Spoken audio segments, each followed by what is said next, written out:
मैं आपसे कहूं कि कुछ परिवारों की किस्मत जन्म से ही तय होती है और चाहे वो कितनी भी कोशिश कर लें उनका अंत पहले से लिखा जा चुका होता है।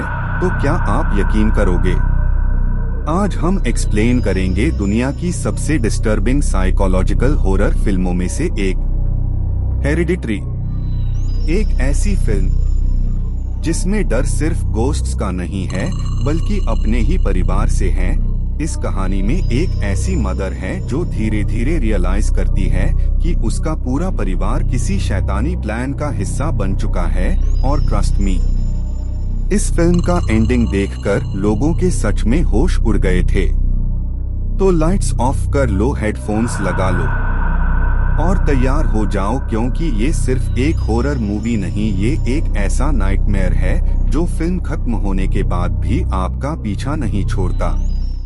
कहानी शुरू होती है ग्राहम फैमिली से, जिसमें एन्नी, उसका हस्बैंड स्टीव, उनका बेटा पीटर और छोटी बेटी चार्ली हैं। शुरुआत एक फ्यूनरल से होती है क्योंकि एन्नी की मदर एलन की डेथ हो चुकी होती है। फ्यूनरल में एन्नी बताती है कि उसकी माँ बहुत सीक्रेटिव थी, फैमिली से ज्यादा क्लोज नहीं रहती थी और हमेशा उसका बिहेवियर थोड़ा स्ट्रेंज रहा है। लेकिन धीरे धीरे फिल्म हमें छोटी छोटी अनसेटलिंग चीजें दिखाना शुरू करती है, खासकर चार्ली के बिहेवियर में। चार्ली बाकी बच्चों जैसी नहीं है, वो बहुत क्वाइट रहती है, अकेली रहती है और अक्सर डेड एनिमल्स के मिनिएचर मॉडल्स बनाती रहती है। और सबसे वियर्ड चीज, वो अपनी जुबान से लगातार एक टक जैसी आवाज निकालती रहती है जिससे एक अजीब डर सा महसूस होने लगता है। एन्नी एक सपोर्ट ग्रुप में जाती है जहां वो अपने ट्रॉमा के बारे में बात करती है। वो बताती है कि उसके फैमिली में मेंटल इलनेस का हिस्ट्री रहा है, उसके फादर ने सुसाइड किया था और उसका भाई स्किज़ोफ्रेनिक था। उसके भाई ने एक नोट छोड़ा था जिसमें उसने लिखा था कि उनकी माँ लोगों के अंदर कुछ डालने की कोशिश कर रही है। ये बात शुरुआत में सिर्फ मेंटल इलनेस लगती है, लेकिन आगे चलकर यही सबसे बड़ा क्लू बनती है। एन्नी ये भी बताती है कि उसकी माँ एलन चार्ली के बहुत क्लोज थी और ऑलमोस्ट उसे ही उसने रेज किया था। अब आता है फिल्म का सबसे शॉकिंग मोमेंट। पीटर को पार्टी में जाना होता है और एन्नी उसे फोर्स करती है कि वो चार्ली को भी साथ ले जाए। पार्टी में चार्ली अनकंफर्टेबल फील करती है और गलती से वो एक चॉकलेट केक खा लेती है जिसमें नट्स होते हैं। चार्ली को नट्स से सीवियर एलर्जी होती है और उसकी हालत अचानक बिगड़ने लगती है। पीटर पैनिक में उसे कार में ले जाता है और हॉस्पिटल की तरफ ड्राइव करता है। चार्ली सांस नहीं ले पा रही होती है और तभी एक मोमेंट में रोड पर डेड एनिमल आने से बचने के लिए पीटर स्टीयरिंग मोड़ देता है और चार्ली का सिर इलेक्ट्रिक पोल से टकरा जाता है और उसकी डेथ हो जाती है। ये सीन इतना शॉकिंग था कि लोग लिटरली फ्रीज हो गए थे। पीटर घर वापस आता है और कुछ नहीं कहता, बस बेड पर लेट जाता है और अगली सुबह एन्नी अपनी बेटी की डेथ देखकर पूरी तरह टूट जाती है। चार्ली की डेथ के बाद फैमिली धीरे धीरे टूटने लगती है। पीटर गिल्ट में डूब जाता है और एन्नी मेंटली अनस्टेबल होने लगती है।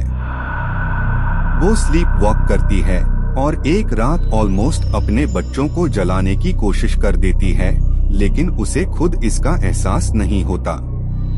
अब सब कुछ अनक्लियर हो जाता है कि ये ट्रॉमा है या कुछ सुपरनैचुरल सच में हो रहा है।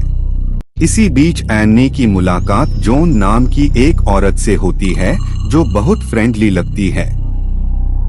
जॉन उसे बताती है कि उसने भी अपने फैमिली को खो दिया है और वो एन्नी को एक तरीका सिखाती है जिससे वो डेड लोगों से कांटेक्ट कर सकती है। एन्नी पहले हेजिटेट करती है, लेकिन फिर वो रिचुअल ट्राई करती है और ग्लास खुद हिलने लगता है और चीजें अपने आप मूव करने लगती हैं। अब एन्नी को यकीन हो जाता है कि चार्ली की स्पिरिट वापस आ गई है, लेकिन ऑडियंस को कुछ और ही शक होने लगता है। पीटर के साथ भी चीजें वर्स होने लगती हैं। उसे हैल्यूसिनेशंस आने लगते हैं, कभी चार्ली की आवाज सुनाई देती है और कभी डरावने विजन्स दिखते हैं। वो मेंटली पूरी तरह टूटने लगता है और गिल्ट में फंस जाता है। एनी को अपनी माँ एलन के पुराने रिकॉर्ड्स मिलते हैं और फिर एक बड़ा सच सामने आता है। एलन एक सीक्रेट कल्ट का हिस्सा थी जो एक डीमन को दुनिया में लाना चाहता था जिसका नाम है किंग पेमन। पेमन एक पावरफुल एंटिटी है जिसे ह्यूमन बॉडी चाहिए होती है और उसे मेल बॉडी पसंद होती है। अब सब कुछ कनेक्ट होने लगता है कि चार्ली का बिहेवियर, एलन का ऑब्सेशन और फैमिली में हो रही हर ट्रेजेडी एक प्लान का हिस्सा था। चार्ली कभी चार्ली थी ही नहीं, वो सिर्फ एक टेम्परेरी वेसल थी और असली टारगेट हमेशा पीटर था। अब कहानी अपने डार्केस्ट पॉइंट पर पहुंचती है। एनी पूरी तरह टूट जाती है और स्टीव की सडन डेथ हो जाती है, जिससे सब कुछ और वर्स हो जाता है। घर अब सेफ नहीं रहता और पीटर को हर जगह कल्ट मेंबर्स दिखने लगते हैं। सब कुछ नाइटमेयर जैसा फील होने लगता है। एनी कंप्लीटली लूज कंट्रोल कर देती है और पीटर किसी तरह बचने की कोशिश करता है, लेकिन धीरे धीरे चीजें और बिगड़ती जाती हैं। पीटर एक रिचुअल प्लेस में पहुंचता है जहां कल्ट मेंबर्स उसका वेलकम करते हैं। चार्ली का हेड वहां रखा होता है और सब कुछ रिचुअल कंप्लीट होने की तरफ बढ़ता है। जॉन कामली कहती है, वेलकम किंग पेमन, और इसी के साथ फिल्म खत्म हो जाती है। इस फिल्म का डर गोस्ट से नहीं बल्कि इस बात से आता है कि कभी कभी इंसान की लाइफ पहले से कंट्रोल में होती है। हेरेडिटरी हमें दिखाती है कि ट्रॉमा, फैमिली सीक्रेट्स और ऑब्सेशन कैसे एक पूरी जिंदगी को डिस्ट्रॉय कर सकते हैं।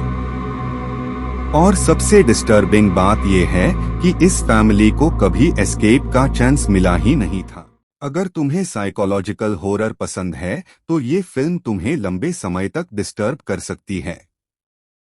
अब तुम बताओ, अगर तुम पीटर की जगह होते तो क्या तुम इस घर से बच पाते? अगर वीडियो पसंद आई हो तो लाइक करो और चैनल को सब्सक्राइब करना मत भूलना।